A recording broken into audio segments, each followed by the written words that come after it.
ከመሞቷ ከአራት ቀን በፊት አንድ እናት ለልጇ ያስቀመጠችው በሞባይል የተቀዳ ብዙዎችን ከእንቅልፍ ያነቃ መልእክት እንዲህ ይላል። ልጄ፣ ሁሉ ነገሬ፣ እኔ ወደ አምላኬ ልሄድ ነው። አንተን የመሰለ ልጅ እያለኝ እኔ ለምን እንደዚህ ከነችግሬ እንደምሞት አውቃለሁ። ያንተ ችግር እንዳልሆነ ተረድቻለሁ። ምክንያቱም ወላጆቼ ሳላውቅ በወጣትነት ጊዜ ለበደልኳቸው በደል መቅጣት ሲገባቸው ሁሌ እንዲህ እያሉ ይራገሙኝ ነበር። ፍጻሜሽ አይመር።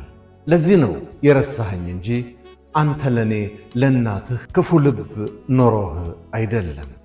የሕይወቴ ትልቁ ችግር ቁርስ በልቼ ምሳ ምን ልብላ፣ ምሳ በልቼ እራት ምን ልብላ የሚል ነው።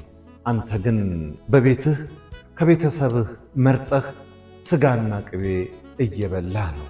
አውቃለሁ ልጄ፣ ለቀብር ቀኔ ስጋና ቅቤ በብዙ ብር ለሕዝቡ እንደምታዘጋጅ፣ እሱን እኔ በሕይወት ዘመኔ ለምግብ ያላወጣሁትን አውቃለሁ ልጄ። አስከሬኔን በውድ ሽቶ እንደምትቀባ፣ እሱን እኔ በሕይወቴ ዘመኔ ተቀብቼ ይቅርና አይቼው የማላውቀውን አውቃለሁ ልጄ። በድኔን በውድ ዘይት ብዙ ብር አውጥተህ እንደምትቀባ፣ እሱን እኔ አይቼውም ሰምቼውም የማላውቀውን አውቃለሁ ልጄ።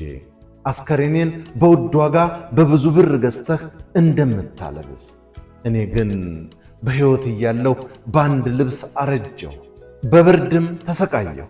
አንተ ግን መርጠህ እንድትለብስ ብዬ ብዙ ደክሜ ነበር። አውቃለሁ ልጄ፣ ለመቃብሬ በጣም ትልቅ ቤት እንደምትገነባ፣ እኔ ግን በቀዳዳ ቤት ኖሬአለሁ። ለፀሐይና ለዝናብ ተጋልጬ ሞቴን ናፍቄአለሁ። አውቃለሁ ልጄ፣ በየቀኑ ወደ መቃብሬ ስፍራ ትመጣለህ፣ እናቴ እወድሻለሁ ትላለህ። እኔ ግን አሁን ከመሞቴ በፊት ልባርክህ አጥቻለሁ፣ አንዴ ላይህ ላቅፍህ አጥቻለሁ። አውቃለሁ ልጄ፣ ሰዎች ምንም ብለው አንተን ቢናገሩም ጨካኝ ነው ቢሉም ቢረግሙም፣ እኔ ግን አንተ ጨክነህብኝ እንዳልሆነ አውቃለሁ። የወላጆቼ መርገም ነው። ስለዚህ ምንም ብትበድለኝም ይቅር ብዬሃለሁ፣ አልረግምህም። በእኔ የደረሰ እንዲደርስብህ አልሻም። እናትህ ነኝና ነገም ትጸጸት ይሆናልና፣ ስለዚህም እባርክሃለሁ ልጄ።